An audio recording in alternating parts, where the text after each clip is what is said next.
Okay, let's get underway. So good afternoon, everyone, and welcome to this Geoscience BC webinar focusing on the recently completed Northeast BC Geological Carbon Capture and Storage Atlas project. I'm Gavin Jerome, the President and CEO of Geoscience BC. I would like to begin by acknowledging that I'm speaking to you from the city of Vancouver, the traditional territory of the Musqueam, Tsleil-Waututh, and Squamish nations. The project area for this atlas, however, is located in the territories of the Treaty 8 nations in northeastern BC. We've seen a lot of interest in this research project, with 250 people registered for this webinar. Thank you for taking the time to join us today. This online session is designed for communities, Indigenous groups, governments, industry, and anyone interested in geological carbon capture and storage potential in Northeast British Columbia.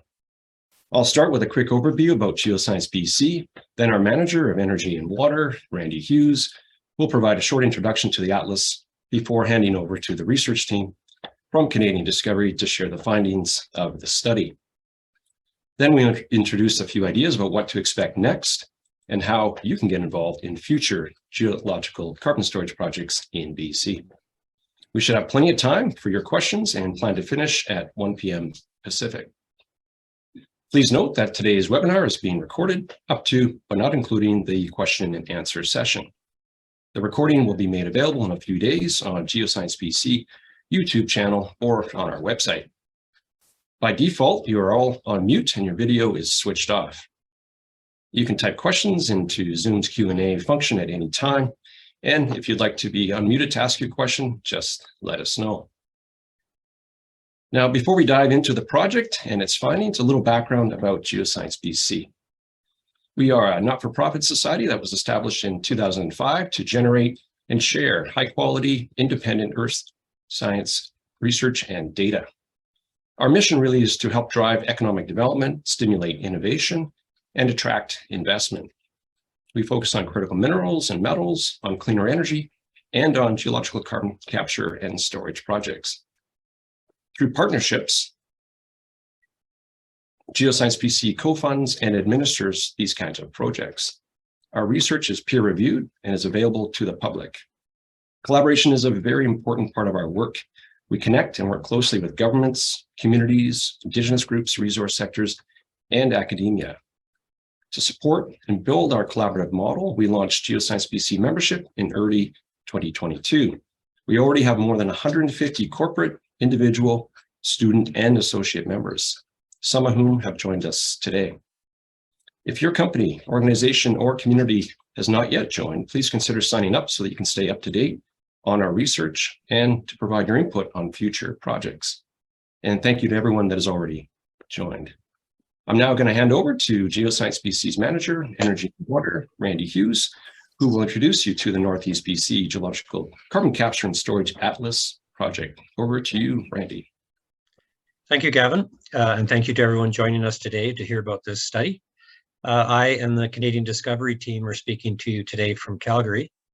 In the spirit of reconciliation, reciprocity, and truth, we honor the ancestors and acknowledge the Treaty 7 territory, which includes the Blackfoot Confederacy, comprising the Siksika, Piikani, and Kainai First Nations, as well as the Tsuut'ina First Nation and the Stoney Nakoda, including the Chikini, Bearspaw, and Wesley First Nations. We recognize this is also home to Métis Nation of Alberta, Region 3.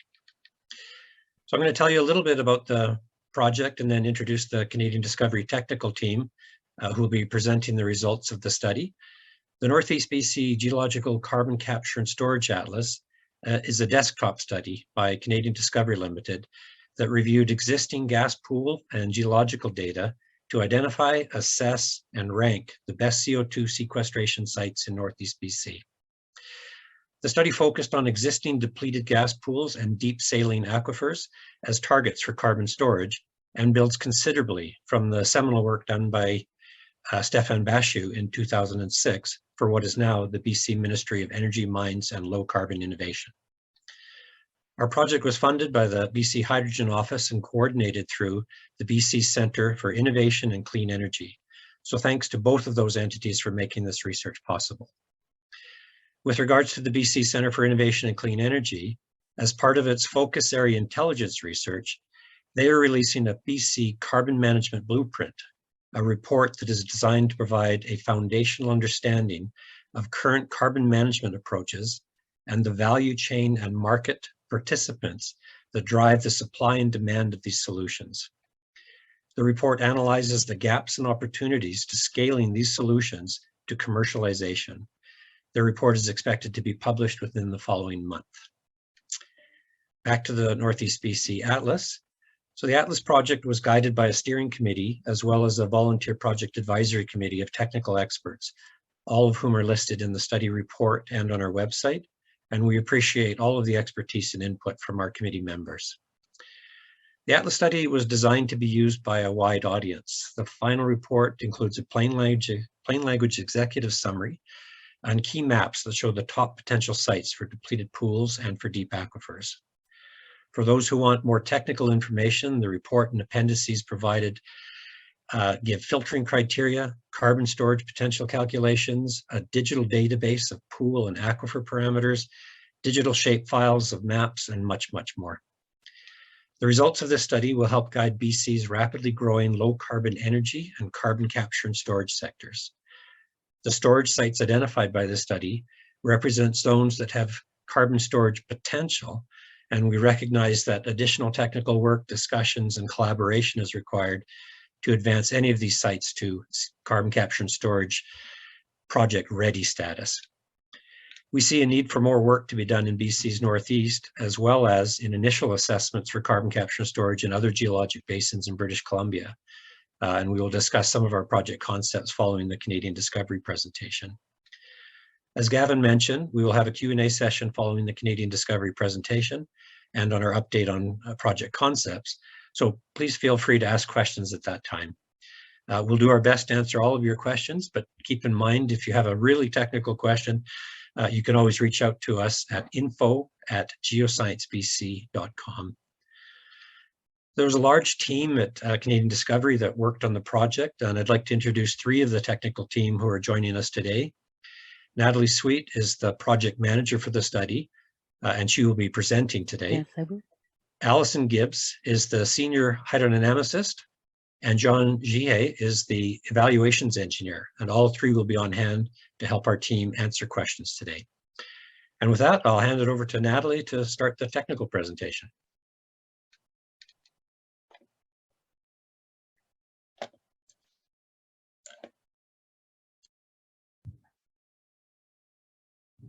All right, thank you, Randy, and good afternoon, everyone. I'm pleased to be presenting the findings of this Northeast BC Geological Carbon Capture and Storage Atlas.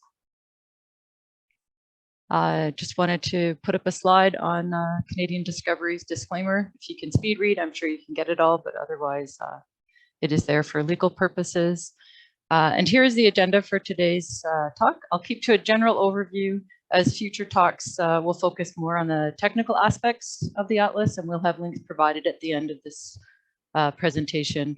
So if anyone has interest in more of the engineering or geological aspects, you can show up for one of those talks.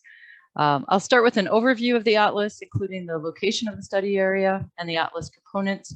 I'll then discuss the background of carbon capture and storage, the global carbon cycle, why does CO2 need to be stored, and what is geological carbon capture and storage. I'll move on to answer why the Atlas is needed and how it helps. I'll then step through a formation chapter example using the Beloy Formation as an example. And then I'll discuss the summary of findings, including the storage potential, the total storage potential of Northeast BC, and maps highlighting the calculated storage potential, and talk about recommendations of future work. So for the overview of the Atlas, so here's the map of the study area that shows locations of the stationary emitters. So these are the colored bubbles, blue being less than 50 kilotons, and then going all the way up to red near here is Prince George, and that is over 1 megaton per year. And so you can just see in and around Fort St. John, there's many small, mid-size, slightly large emitters, but no singular large emitter. This whole area outlined in red is the study area. So it goes from the Alberta border in the bottom right, all the way up to the border with the territories. And then to the west, it goes basically to the mountain front. and it encompasses 130,000 square kilometers and 130,000 square kilometers. So towns and cities are also shown on this map, as well as main transportation routes and roads, just for reference. And this study area was chosen for the first study for CCS and in BC, as it's a favorable area for study. There are known reservoirs, large amounts of well data, reports and industry knowledge that was used to assess the storage potential. So what are the main atlas components? So Randy touched a little bit on them, but I've broken this down into a bit more into the actual chapters. So chapter 1 is the executive summary, and this is our summary of findings with maps and charts. So if you just wanted to have a look of the high level that you can take with you and read quickly, you can actually just keep this one chapter, and it kind of gives you much of the detail of the findings. If you wanted to learn a bit more about what carbon capture and storage is, there's a chapter on all the basics. And then chapter 3 is the carbon storage project considerations. So what makes it geologically suitable, the different pressure, temperature, and depth requirements, and potential risks and risk mitigations. Chapter 4 is an atlas overview, and it sort of gives you an idea of chapter organization, introduction, why formations were selected, and also why some were excluded, and as well as more detailed carbon storage calculations. And then chapters 5 to 16 were broken down into individual formations. And within each of those chapters, there's actually a summary page. So again, if you just want the high level look, you can look at the first page, and then the map. If you want more detail, you can step through each chapter. And there's a geological overview, porosity permeability correlations, hydrodynamics, and carbon storage calculations, all provided on a formation chapter level. And then the final chapters are recommendations of what we saw as the next steps, areas of focus, and then also proposed future areas of study in all of British Columbia. And the appendices, there's 5 appendices. One is the regional stratigraphy of Northeast BC, detailed carbon storage calculations, the depleted gas pool storage database, list of references and resources, and then maps, shapefiles, as well as a list of figures. So why is CCS needed? What is carbon capture and storage, and what is required for geological storage? So first off, carbon capture and storage will permanently remove current emissions and can also remove excess carbon dioxide from the atmosphere. So why is this needed? Well, carbon dioxide, although it is a necessary and naturally occurring gas, the cycle is a complex system, and oceans and forests naturally release and capture CO2, and they actually act to balance out the CO2. But human influences has caused an excess of CO2, and too much CO2 actually disrupts this natural carbon cycle and can act as a heat trap. And the 2021 global estimates of excess CO2 is in the range of 31.5 gigatons. And what is geological carbon capture and storage? Well, geological carbon capture and storage is the process of capturing CO2 and permanently and securely storing it underground. And the first part of that, the capture, there's a few different types of capture, the main ones being at source capture and direct air capture. So at source capture is a separation of CO2 from other gases at industrial facilities such as coal and natural gas-fired power plants, steel mills, and cement plants. It's higher efficiency because CO2 is removed before it's actually released to the atmosphere. Direct air capture actually extracts it directly from the atmosphere, and location is not emission source dependent and can be located at an optimal geological storage site, for example. It's lower efficiency though, because the atmosphere is composed of only 0.04% CO2, but this direct air capture can actually remove the excess CO2 in the atmosphere. So the other aspects of the carbon capture and storage would be, well, transport. If you're not on site, you're going to have to compress your CO2, and transport it via pipelines, trucks, and or rail to a suitable geological storage site. And then the storage itself, the CO2 is injected deep into the subsurface and stored in geologic formations called reservoirs safely and permanently. Geological storage is the focus of this atlas. It is the component of CCS that is geographically fixed. So understanding the geology beneath our feet, so to speak, is very important. So what types of geological storage options exist? There's actually 6 main ones. This atlas focused on the two, one being in depleted gas reservoirs, as well as deep saline aquifers.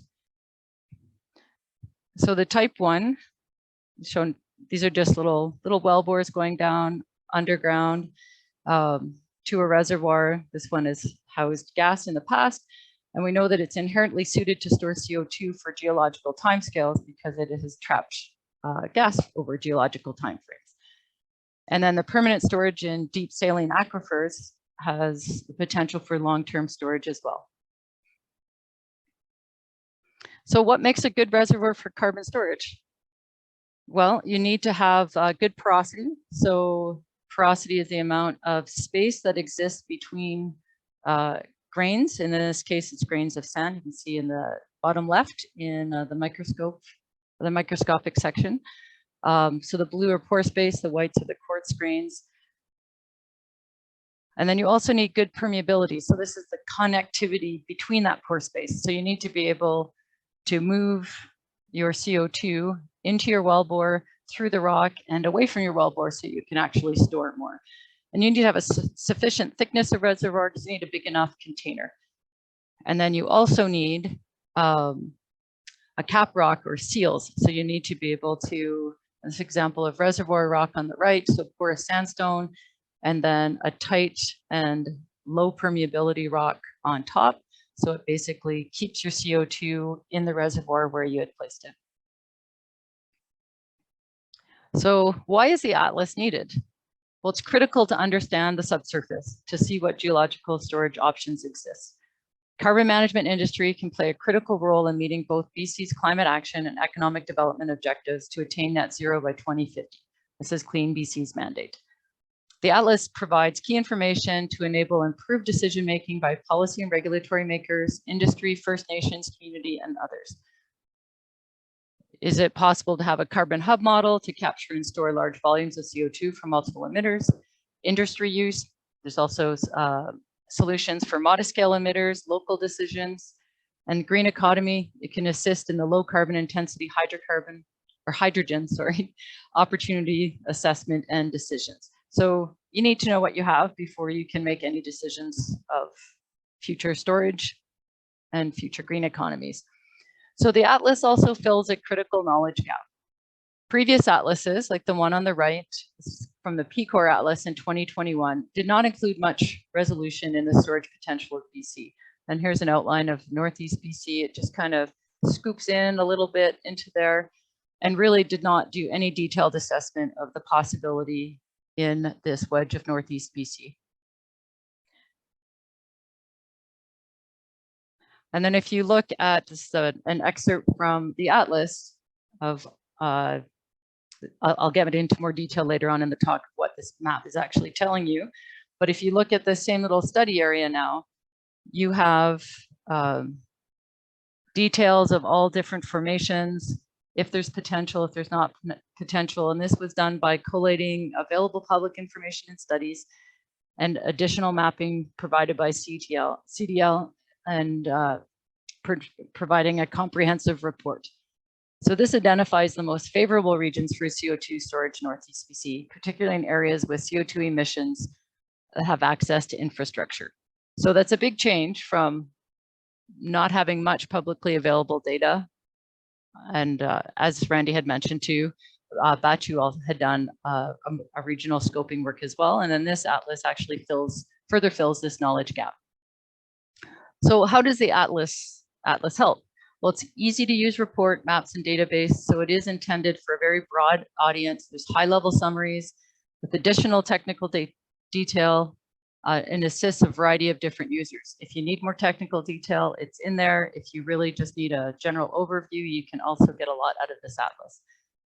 So on a high level, the atlas identifies, assesses, and ranks the best carbon capture and storage regions and formations in Northeast BC, providing areas of focus as well. And the map on the right shows different bullet points of areas of focus, and I'll also discuss this a little bit further into the talk. And there's also a favorability maps, what we called it, for each formation. So areas where you have the most storage potential. And we also identified further knowledge gaps and areas for research. So basically next steps. And this also provides a template for research elsewhere in British Columbia. Where do other storage opportunities exist? This also needs to be looked at. So an example chapter, I'm going to use the Beloy formation as an example. And here's a list of deliverables from each. So as I said, there's a summary page. So high level look at each formation, the geological, hydrodynamics, and engineering background. There's a table of storage potential for depleted pools and aquifers, so all the detail that is in there. Maps of relevant data, depth, porous reservoir, critical pressure, and temperature lines are all showing up on the maps provided. And then there's summary maps to show the areal distribution of the storage potential. And effective CO2 storage potential calculations are provided, as well as appendices of map shapefiles and databases. So here's a sample from the atlas on the right. So this shows you this is the summary page.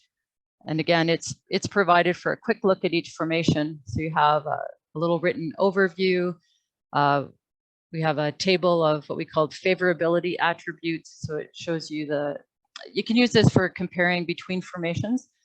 So the top 10 depleted pool potential for the Beloy, there's 50 megatons. And then the table on the right, you can see there's actually one very large pool, over 25 megatons of data, and then a bunch of smaller pools. So maybe would be, smaller emitters could use some of these pools for their purposes.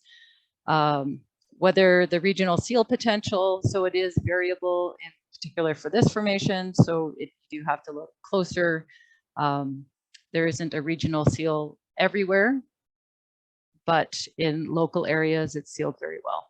And then just some parameters of lithology. What kind of rock are you dealing with? It's a dolomitic sandstone, porosity ranges, permeability, the depth. 800 meters is the depth for supercritical CO2.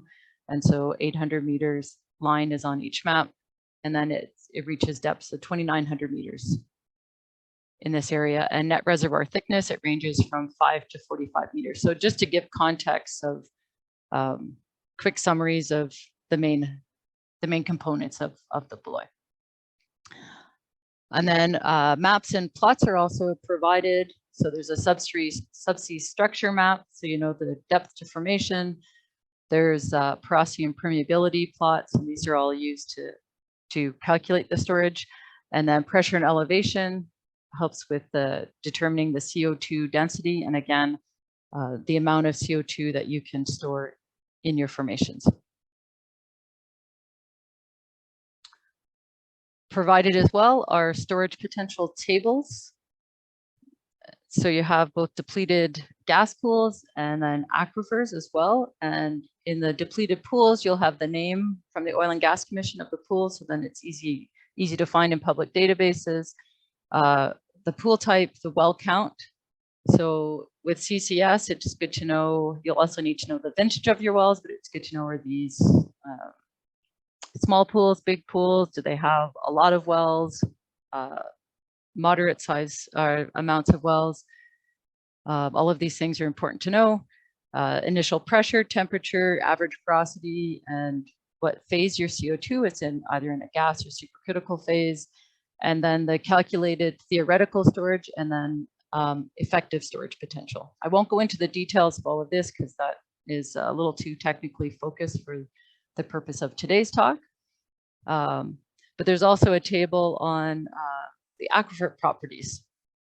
And these were named by CDL more geographic, or where if they're close to a large pool like Ladyfern ring border.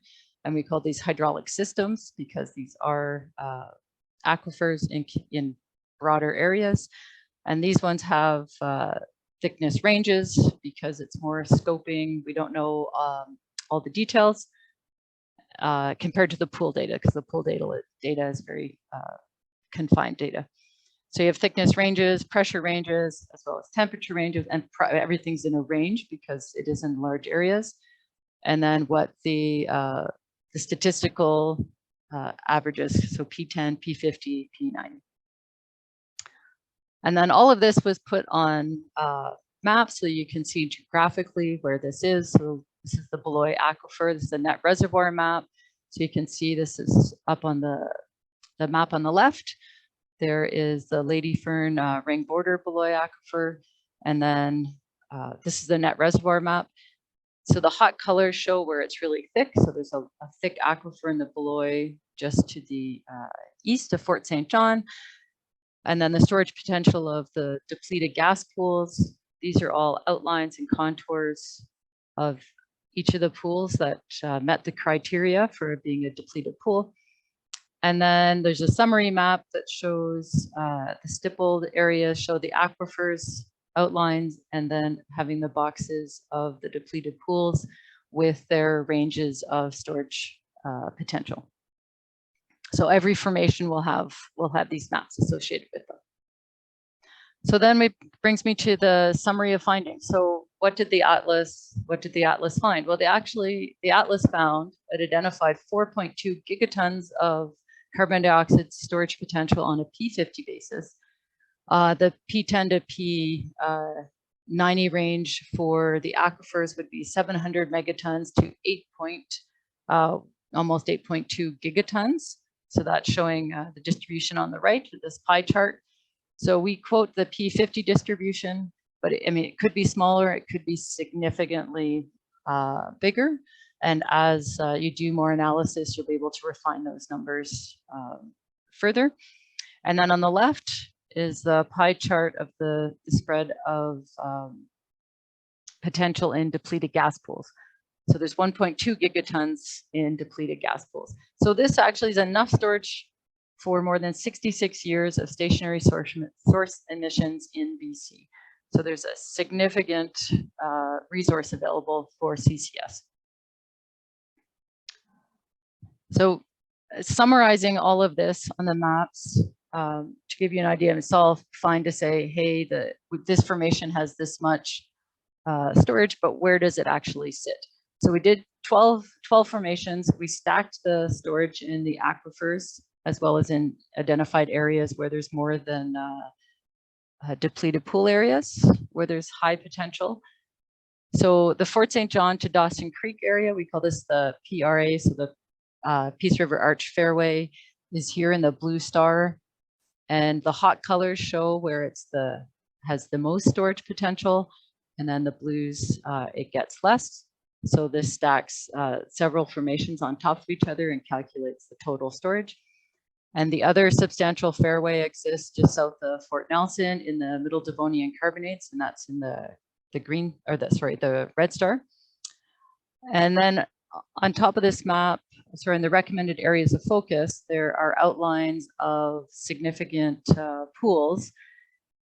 And these are pools that were greater than 5 megatons each of storage.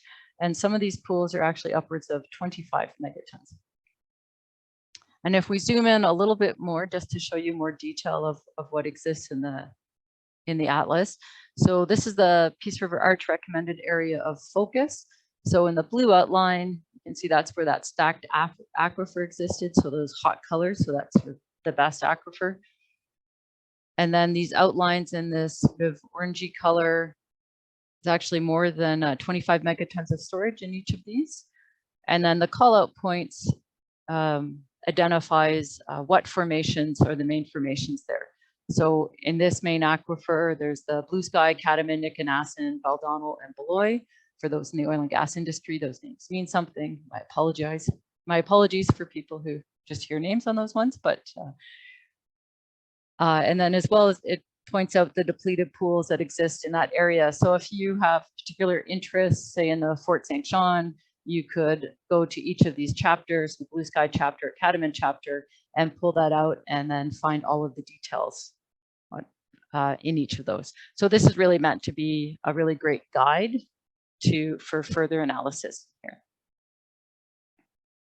So the Atlas recommendations, we identified further knowledge gaps, one being emissions and infrastructure. You need to know the longevity of your emissions. Do you expect that the emissions over time will go down because you're decommissioning a gas plant, for example, and your infrastructure? Where do your pipelines run? Can you repurpose any pipelines?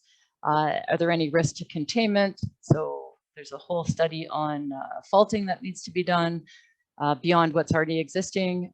Storage risks, so doing more detailed geology work and injectivity. Can you actually get the CO2? Because it's fine to say you have the storage potential, but can you actually put the CO2 into those formations?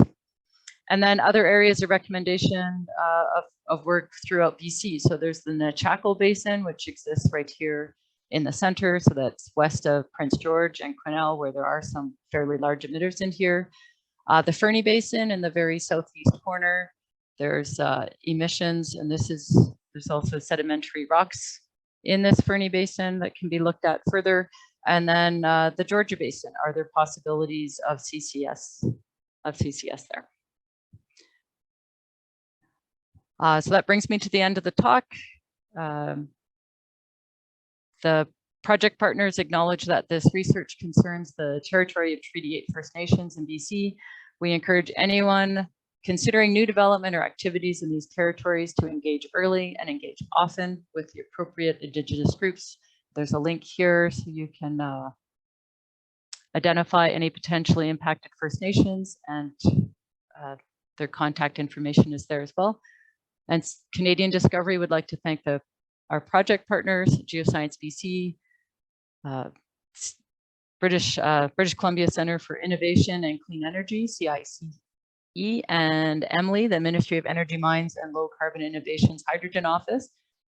As well, CICE and Geoscience BC are grateful to the province of British Columbia for funding this project. And you can access this atlas on the Geoscience BC website, and those links will be provided. And now for anyone who's interested in much more detailed talks of how these storage calculations were done, all the different, I put a formula in here. So if this interests you, please join us. We have a webinar on March 21st. There's also, we'll be giving a talk at the Society of Petroleum Engineer Conference, March 15th to 16th, the Geo Convention, May 15th to 17th, as well as the Acid Gas Symposium, May 23rd to May 25th. All right, thank you. Well done, excellent. Thank you, Natalie. That presentation was very informative, and we know your team put a lot of extra time into this study, and just want to say thank you to you and the whole team at Discovery for all your passion and diligence and the great work. At the end of your presentation, you suggested what might come next, and I think this is something that we can just take a moment on. Geoscience BC is preparing the development of project concepts, and we have potential studies that, as you alluded to, that could provide geological carbon capture and storage information to build a more comprehensive atlas for the whole province.